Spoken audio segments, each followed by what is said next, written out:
Y bueno, se le conoce como encefalitis a la inflamación del cerebro y ocurre principalmente por una infección bacteriana o viral.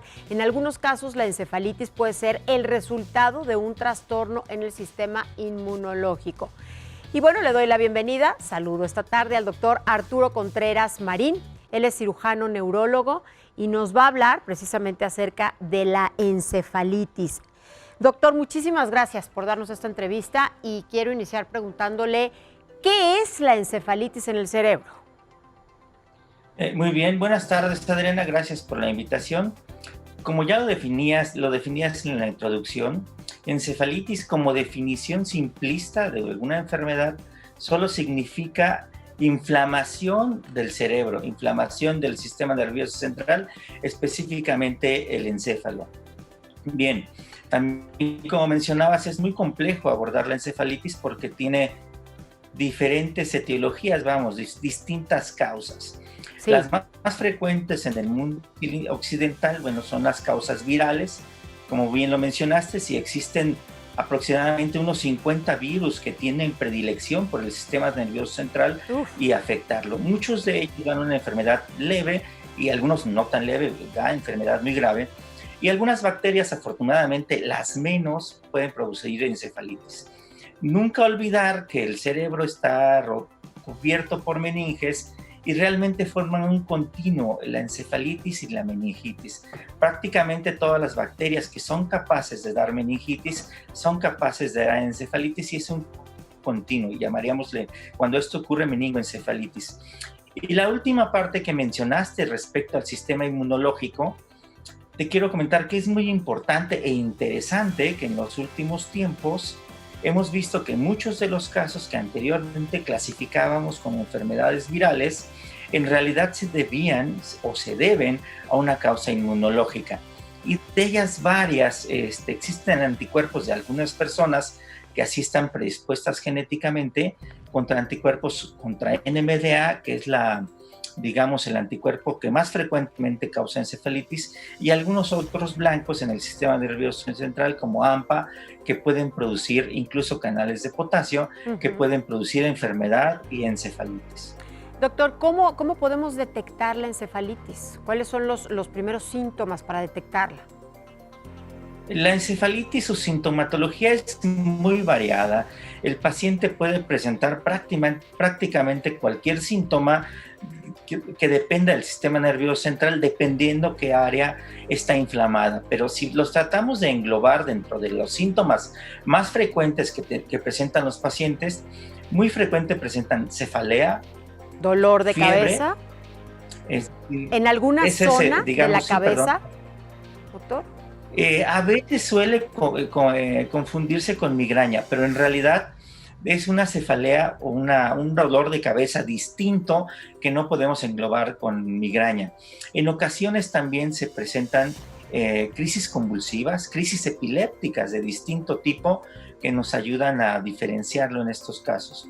También se llega a presentar visión borrosa, visión doble y en algunos casos datos meningios, es decir, rigidez de nuca y o dolor en el cuello. En el cuello también. Y bueno, ¿qué tan grave puede llegar a ser la encefalitis, doctor? Pues, como escuchamos, depende de la causa, depende de la etiología. Lo más frecuente, afortunadamente para los seres humanos, los virus que causan más frecuentemente encefalitis son los enterovirus. Estos virus causan una enfermedad transitoria, enterovirus, causan una enfermedad transitoria con síntomas leves que incluso a veces suelen abortarse solos, sin tratamiento. Pero existe la otra gama de virus que pueden afectar el sistema nervioso central. Entre ellos los herpes virus humanos, que van del 1 se enumeran 1, 2, 3 hasta los que hay actualmente, que son 9 o 10 virus, que causan distinta gravedad. Y también eso es en cuanto a los virus que causan primoinfección, es decir, una infección de primera vez que afecta el sistema nervioso central. Pero hay otros virus que ya estaban ahí, como el virus de la varicela zoster, que nos dio varicela casi a todos de niños, que se guardan en el sistema nervioso central y que reaparecen al haber algún trastorno de la inmunidad, que también pueden causar una enfermedad grave. De todos estos que mencioné, los virus herpes, particularmente los virus herpes 1, 2, 6, el que nos toque de los virus herpes, pues, sin tratamiento son prácticamente pues, mortales y los pacientes pueden estar prácticamente muy graves. Sí. En cuanto al otro rubro de padecimientos que son enfermedades inmunológicas, son difíciles de tratar. Muchos hospitales aún en México no cuentan con la tecnología. Esto me refiero a las enfermedades inmunológicas, como la encefalitis por anticuerpos anti-NMDA, que hasta hace unos 5 o 6 años eran pocos los casos diagnosticados y tratados en México, pero en la actualidad es muy frecuente y cada vez más frecuente que diagnostiquemos más. Esto, agregar a la fiebre, cefalea, crisis epilépticas, algún trastorno neuropsiquiátrico en pacientes jóvenes que se agregue, eso nos hace más sospechar que un paciente tiene una encefalitis por anticuerpos anti-NMDA. Bien. ¿Y cuáles son las partes del cerebro que se ven más afectadas por esta encefalitis, doctor? Depende también de la etiología. En el caso de los herpes, que me ocuparé un poco, Sí. que son los virus más graves, Los la más parte peligrosos, de ¿no? predilección, sí, la parte de predilección de los virus son los lóbulos frontales y los lóbulos temporales, por los cuales presentan mucha afinidad este tipo de virus. En cuanto a encefalitis inmunológicas, prácticamente pueden presentar inflamación de cualquier parte del cerebro sin que tengan alguna predilección. Hay otro rubro de encefalitis que también se pueden considerar inmunológicas, que no mencionamos al principio, y es cuando está asociado a algún otro cáncer sistémico, es decir, algún cáncer, alguna patología neoplásica en alguna parte del cuerpo, nos puede dar una encefalitis que es particularmente grave, que realmente son troncoencefalitis, es decir, inflamación del tallo cerebral o encefalitis límbica. Y cuando uno encuentra este tipo de afección simétrica de ambos lóbulos temporales, debe pensar o descartar que el paciente tenga alguna patología neoplásica en alguna parte de su cuerpo. Claro. ¿El tratamiento más indicado para curar la encefalitis, cuál sería, doctor? También, obviamente, insisto mucho en la causa. Sí. Siempre debemos de buscar una causa de las encefalitis, ¿no?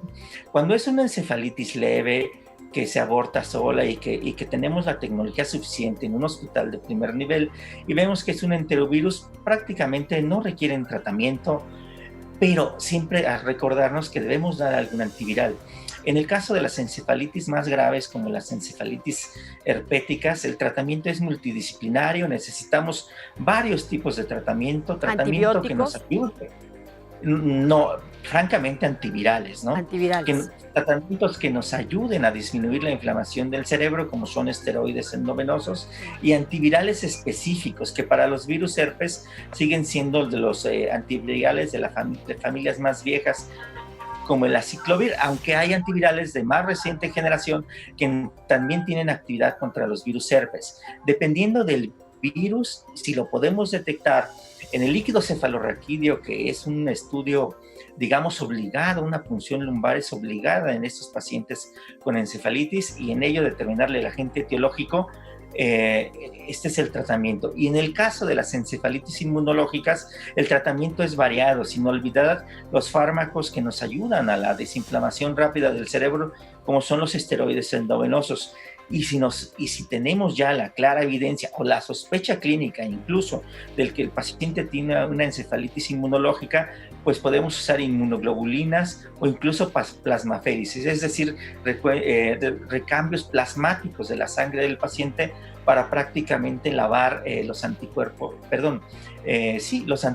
existentes en ese paciente. Bien, para que el paciente pudiera mejorar. Doctor, le agradezco mucho toda esta información que nos ha compartido esta tarde acerca de la encefalitis. Se habla poco de la encefalitis, se sabe poco también, y yo creo que es muy importante desde los primeros síntomas o manifestaciones, desde un simple dolor de cabeza, como usted mencionaba, acudir a un médico, a hacerse un estudio y que nos diagnostiquen qué es lo que está pasando, ¿no? Que nos digan qué es lo que sucede. Claro, es muy recomendable siempre acudir a un profesional de la salud que nos haga una revisión ante cualquier síntoma del sistema nervioso. Definitivo. Le agradezco mucho, doctor. Muchas gracias por conversar con nosotros. Gracias a ti, Adriana. Buena tarde. Buena tarde. Y nosotros nos vamos a ir a un corte comercial. y regresamos con más aquí a Código Salud. Volvemos.